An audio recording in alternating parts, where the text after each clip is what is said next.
The talk show host thought he had the upper hand until Pam Bondi flipped the conversation and left him scrambling for a comeback. The studio lights were blinding hotter than she expected. Pam Bondi had been on television countless times, debated high-profile cases, stood before crowds of reporters. But today felt different. There was a tension in the air, a quiet edge that sent a message before a single word was spoken. She adjusted her blazer, keeping her posture straight as she sat across from Graham. Leighton, the host of the exchange, a sharp dresser with a reputation for pushing his guests to their limits. He was known for his aggressive questioning, his refusal to back down, and his tendency to turn interviews into public interrogations. Pam had been invited under the premise of a conversation about law, justice, and her time as Florida's Attorney General. But from the moment she walked onto the set, she could tell that wasn't the real plan. The energy in the room was off, cold, expectant, like the audience was waiting for a fight. She glanced toward them briefly, a sea of eager faces under dimmed house lights. Some leaned forward, intrigued. Others sat stiffly, arms crossed, skeptical. A producer counted down from 3. The red light on the camera flickered on. Graham leaned in with a practiced smile, a tight lip expression that never quite reached his eyes. Pam, welcome to the exchange. She returned a polite nod. Thank you for having me. His fingers tapped lightly against the desk, his voice smooth but with an unmistakable bite. You've been at the center of controversy for quite some time. Your tenure as Attorney General, your political stances. Some would say you've made decisions that hurt more people than they helped. Would you say that's fair? There, it was no easing and no warm-up, a sharp, pointed question right out of the gate. Pam had dealt with this kind of approach before, but something about Graham's tone made it clear he wasn't interested in a discussion. He was looking for a confrontation. She knew the audience had caught it too. She kept her expression neutral, unfazed. I'd say that's an oversimplification of years of work, but if you'd like to discuss specifics, I'm happy to. Graham gave a tight smirk, tilting his head slightly. Oh, we'll get to specifics. He turned to the camera, as if addressing the audience directly. But let's start with something simple. A lot of people, particularly those who have been affected by your policies, feel that you're out of touch with the realities of everyday Americans, that you've prioritized your own political gains over what's right. Do you ever stop to think about the people on the other side of your decisions? It wasn't a real question. It was bait. Pam knew better than to bite. She folded her hands neatly on the desk. Every decision I've made has been with the intention of upholding the law and protecting citizens. That doesn't mean everyone agrees with me, but leadership isn't about being liked. It's about doing what's necessary even when it's unpopular. Graham let out a small chuckle, shaking his head. That's convenient. But let's be honest, Pam. He leaned forward, voice dropping slightly. Some would say you've turned a blind eye to justice when it suited you. The room felt smaller. The audience was dead silent, now hanging on every word. Pam remained still, her pulse steady. She'd seen this tactic before: force an emotional reaction, make the guest defensive, get them flustered. She wouldn't give him the satisfaction. Instead, she took a slow breath and met his gaze directly. You seem eager to make this personal, Graham. I hope you'll allow me to actually answer your questions instead of just throwing accusations. A few murmurs rippled through the audience. Graham's expression flickered, just for a second, but he wasn't finished, and he was about to make things even uglier. Graham didn't miss a beat. He had played this game before, controlled the pacing, steered the conversation, forced his guests into a corner before they even realized what was happening. He leaned back, crossing one leg over the other, as if settling in for a performance. Pam, let's talk about power. People in your position, politicians, prosecutors, you all claim to serve justice. But it seems justice often bends for those who already have influence. Pam kept her posture firm, waiting. Graham continued, his tone sharpened. For instance, when you were Attorney General, there were claims that corporate donors got special treatment, investigations that quietly disappeared people who should have been held accountable, walking away untouched. Can you look this audience in the eye and say that never happened? A trap cleverly worded. A denial would be met with skepticism, an admission twisted beyond recognition. Pam exhaled through her nose, keeping her voice even. Graham, if you're going to make accusations, at least have the integrity to be specific. What cases are you referring to? Graham smirked, turning toward the camera like he was performing for the viewers at home. Oh, we'll get specific. Don't worry. The audience chuckled, but it wasn't the kind of laughter that felt light. It was expectant, hungry for a slip-up. Pam could feel the rhythm of the conversation, shifting, the temperature in the room rising. He was painting her as someone squirming under the pressure, when in reality, she hadn't even begun to push back. Graham glanced down at a stack of papers in front of him, a prop. Whether or not he actually needed them was irrelevant. They gave the illusion of damning evidence. Waiting to be revealed, he flipped through them dramatically. Let's start with this. Back in your tenure, there was a lawsuit against a certain corporation, one of your donors, mind you, accused of fraudulent business practices. And then suddenly that lawsuit vanished. What a coincidence. Pam's lips pressed together. Now she knew exactly what he was referring to, and how he was twisting it. She started to speak.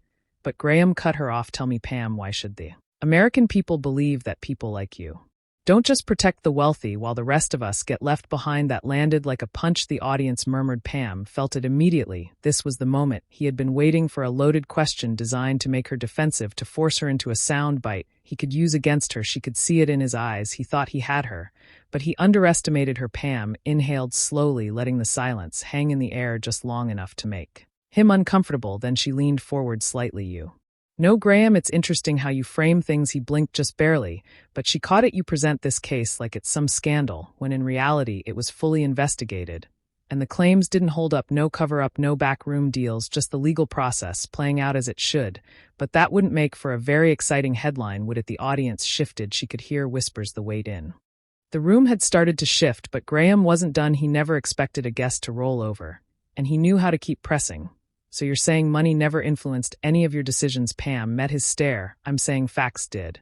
And I find it interesting that instead of discussing those facts, you'd rather insinuate corruption with no proof. The audience reacted, some nodding, some still wary, but the tide wasn't as clearly in Graham's favor anymore. He could feel it too, so he changed tactics. His next question was about to get personal, and that's where he made his biggest mistake. Graham's smirk widened.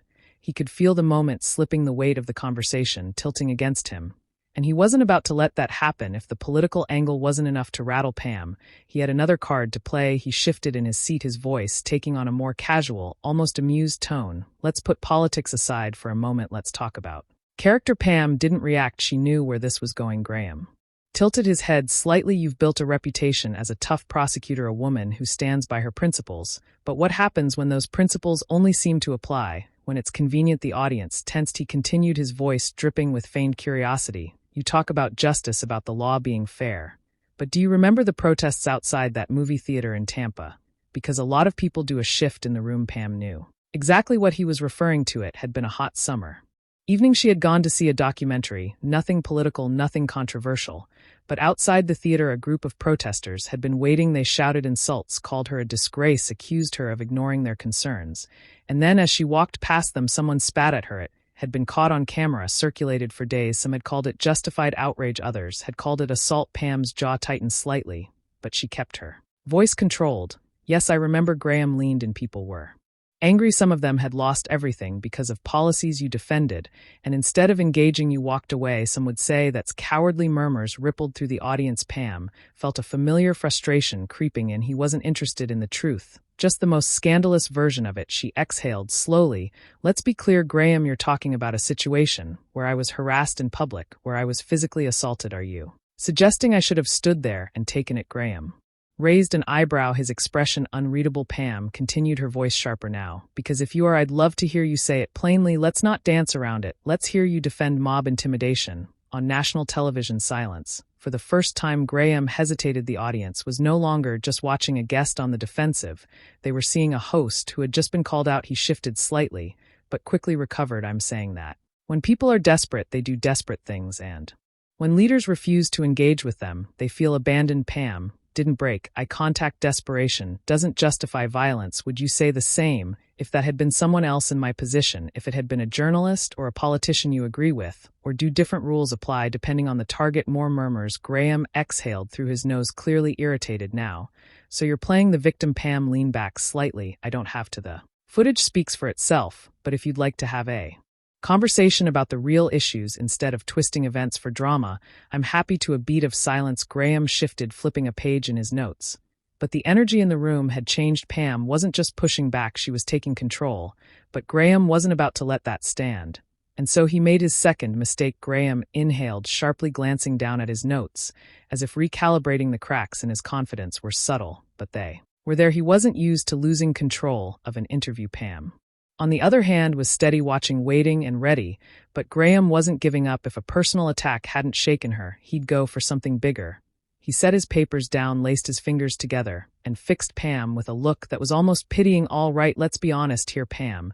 You have a history of defending people and policies that a lot of Americans, frankly the majority, find problematic if you weren't in politics. If you didn't have power, do you really think you'd be standing here today, or would you be just another person left behind by the very system you upheld? It was a clever pivot designed to make her look out of touch, privilege, detached from the struggles of everyday Americans. Pam saw right through it. She tilted her head slightly. That's an interesting argument, Graham. You're saying that because I worked in the system, I somehow don't understand it. He smirked, sensing an opening. I'm saying you benefited from it. Pam leaned forward. You seem to have a lot of opinions about my past, so let me ask you something. What's your definition of justice? Graham's smile faltered. Excuse me, she gestured toward him. You sit here, implying corruption, implying favoritism, implying that I got where I am because of privilege. So tell me, how do you define justice? Is it about who shouts the loudest, who makes the most accusations? Or is it about facts? Graham's lips parted slightly, as if searching for a response. Pam didn't give him a chance. Because Graham, if you're so confident that the system is broken, I'd love to hear your solution. You've had plenty of time to criticize me, but what exactly would you do differently? Silence, a slow murmur ripple through the audience. Graham's fingers curled slightly against the desk. That's not my job, Pam, she nodded. Exactly, your job is to stir controversy, to frame things a certain way, to make people think there's always a scandal, always a conspiracy. But let's get real, you don't actually care about justice, you care about making a spectacle. The audience's reaction was immediate. A few gasps, some murmured approval. Graham blinked, his composure slipping for the first time. Pam sat back. So if we're done playing games, I'd love to actually talk about the issues. But if you just want sound bites, let me know. I'd hate to waste your time. The tension in the studio was suffocating for the first time since the interview started. Graham looked caught, like he hadn't planned for this moment, like he didn't expect her to flip the script so effectively. He glanced at the camera, then back at Pam, exhaling through his nose. All right, he said, his voice noticeably tighter. Let's talk about the issues. But he wasn't in control anymore, and the audience knew it. Graham's fingers drummed lightly against the desk, a sign he was recalibrating. This wasn't going how he had planned. He was supposed to be the one controlling the tempo, steering the conversation, keeping his guest on the defensive.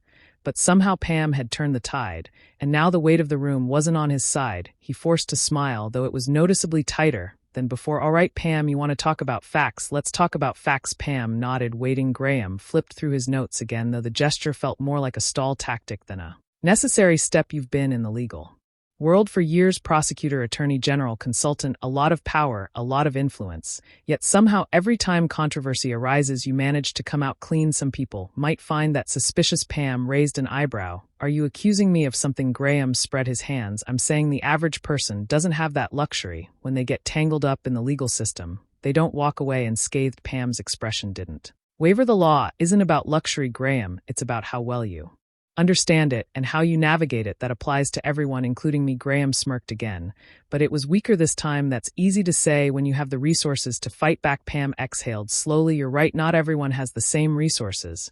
But that's why understanding the law matters. That's why due process exists. That's why cases can't be tried based on public outrage or headlines. Graham opened his mouth, but Pam wasn't finished. In fact, that's exactly what we're doing right now. Isn't it? You're not interested in facts, you're interested in framing me as some kind of privileged elite who dodges accountability. But you have no proof, no case, just vague accusations meant to stir the pot. The audience murmured again. The shift was undeniable now. Graham's jaw clenched slightly, just for a fraction of a second. He was losing them, he could feel it. Pam tilted her head slightly. So tell me, Graham, what do you actually want from this conversation? Do you want to discuss real issues, or are we just here to entertain the people at home with a one-sided spectacle? Graham inhaled sharply, shifting in his seat. I think the people at home want transparency. Pam nodded. Great.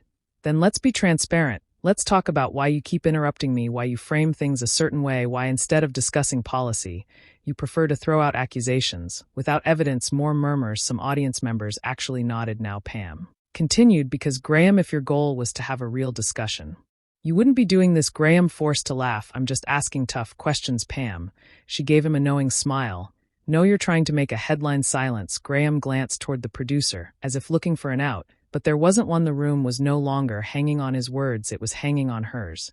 And then from the back of the audience, someone started clapping. It was hesitant, at first a single person, but then another joined in, and another. The applause grew, rippling across the room. It wasn't an explosive standing ovation, but it didn't have to be, because in that moment it was clear who had won. Graham swallowed. He straightened his papers again.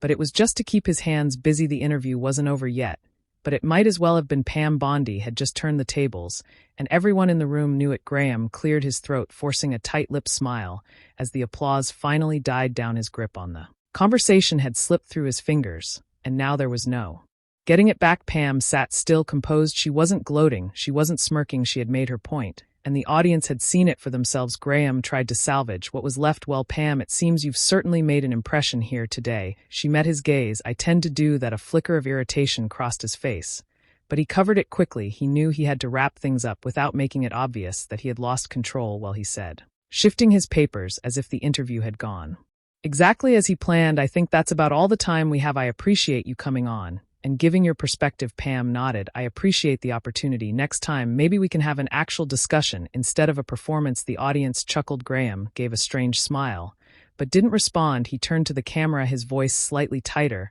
than before. That was Pam Bondi, former Attorney General of Florida. We'll be right back after this. The moment the red recording light switched off, Graham pushed back his chair and stood rubbing the bridge of his nose. The control room buzzed in his earpiece, but he ignored it. Pam stood as well, smoothing out her blazer.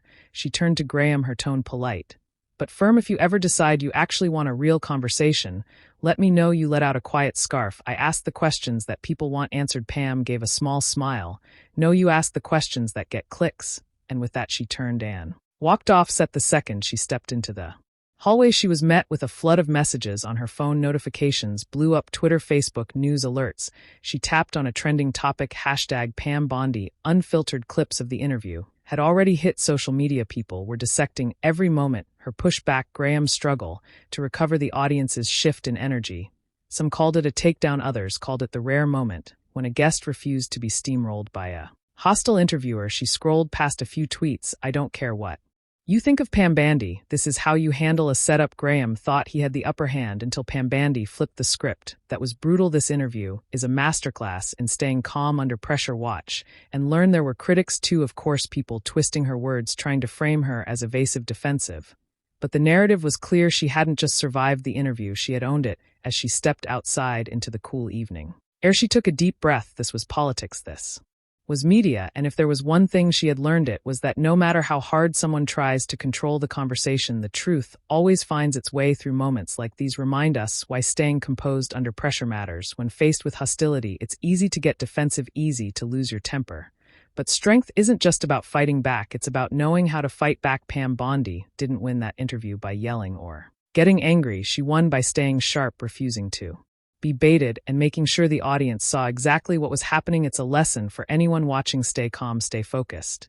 And when the world tries to put words in your mouth, make sure you're the one controlling the narrative. If you enjoyed this breakdown, make sure to subscribe for more in-depth stories and analysis. And tell us, have you ever been in a situation where you had to stand your ground? Let us know in the comments.